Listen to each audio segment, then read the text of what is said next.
Extruding in 3 dimensions. What's up? I'm Jonathan and welcome to Maker Tales, where I'm sharing my maker journey to help you go further in yours. So don't forget to subscribe and hit that little bell icon to never miss an opportunity to keep making.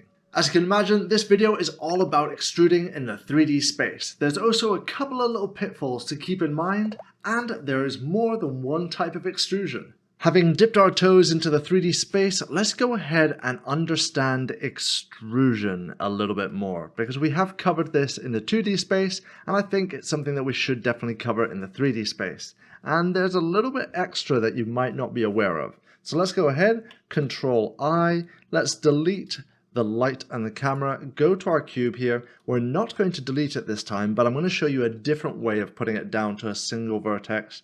I'm doing this because I want to recap everything we've done so far. So edit mode, and here we're going to go M for our merging, and you see we have at center and at cursor. Well, the center of the scene is 0, 0, 0, 0, and we've also got cursor 0, 0, 0.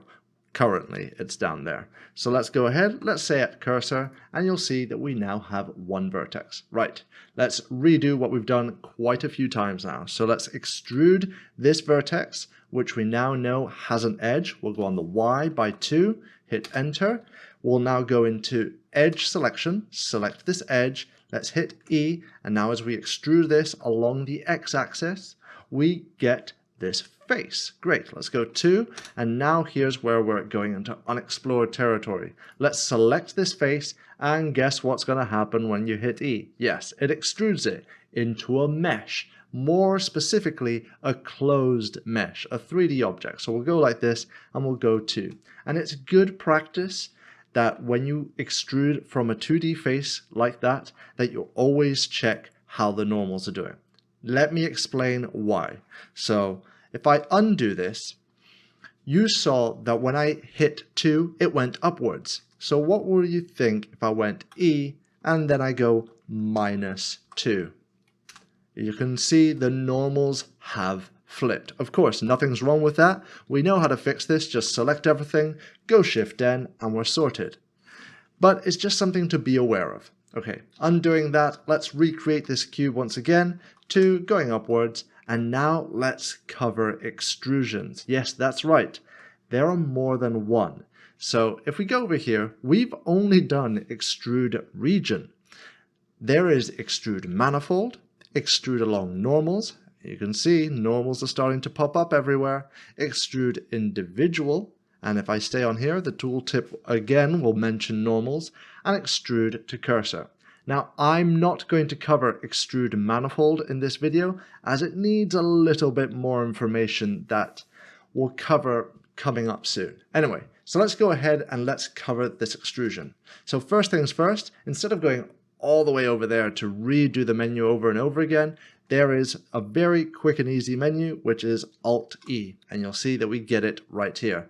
Of course, here it is, our normal extrusion. We hit E, or we click that, and we know what's already happened. The extrusion has been committed. It's exactly the same as vertex and edge extrusion. So we can cancel the movement with a right click, and we now know that right this minute we have a whole bunch of perpendicular edges and faces and everything, because our scene statistics tell us if we go G, you can see it's right there, or if you really want, you can go ahead, grab one of these vertices, and then when we move it about, you can see that it's all there.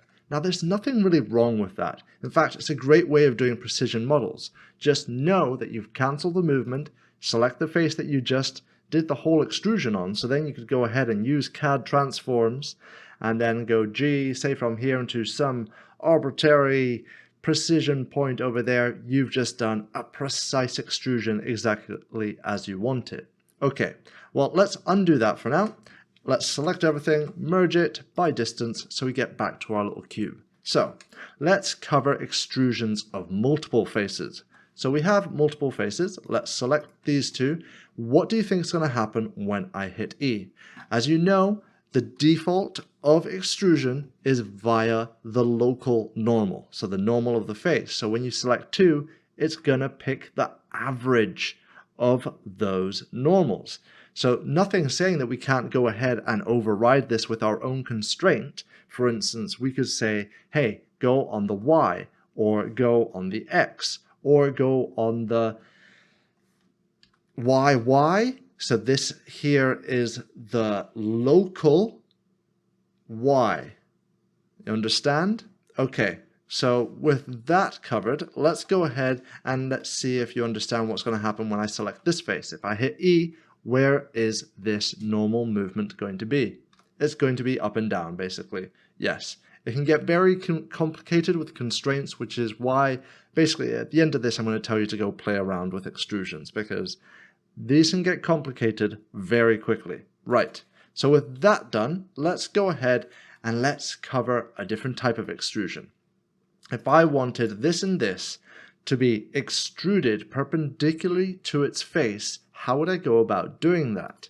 Well, let's take a look at our little menu. We've got Alt-E, and we've got this one right here, extrude faces along normals, because that's what we're wanting. We want them to be together, but still along their normals. So let's go ahead and do that, and that extrudes it, but something's wrong here. They're not perpendicular to their faces, sorry, parallel to the faces that they originate from. It's like the scaling is wrong. Well, that's exactly it. To use the correct scaling, you actually have to press S. And there we go. It now scales it correctly.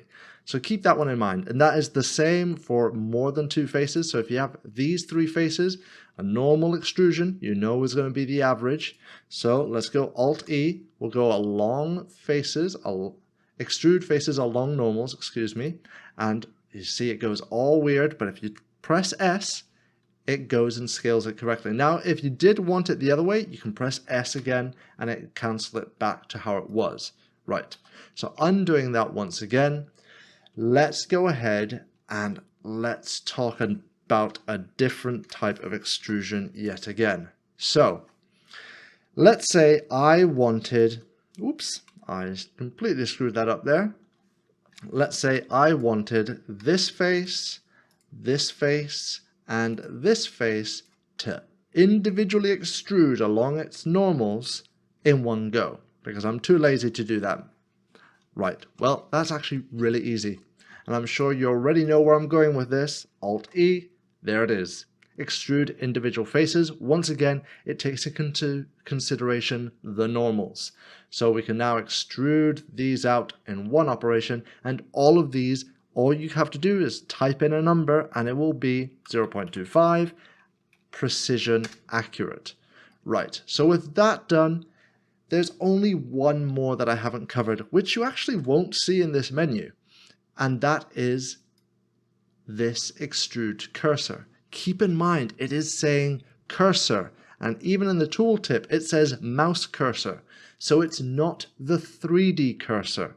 That is very important to understand, because quite frankly, we've already covered this. In fact, select a face, hold down Control, and right-click. There you have it. There's an extrusion to cursor. Now, if you wanted to be a little bit more precise about this, you can go ahead and go to the top view and then do the extrusion, right? That means it's all going to be on one plane.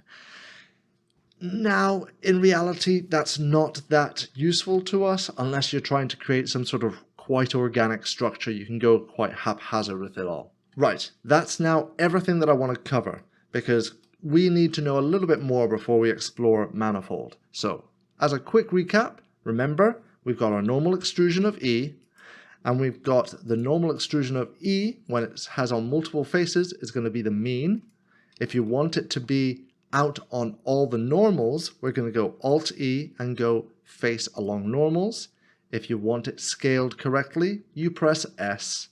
And then if you want all of these to be individually extruded, go Alt-E and make sure you type, click individual faces, and you'll have it that way. And there we have it. Those there are a whole bunch of 3D extrusion techniques. Yes, it might not seem like much, but trust me, it gets very complicated once you start playing around with constraints and local constraints, especially considering that there's constraints of the object, there's local constraints of the object, and there's also local constraints of the faces. So that can be quite overwhelming. Stick to the end for a little something extra. A huge thank you to my patrons.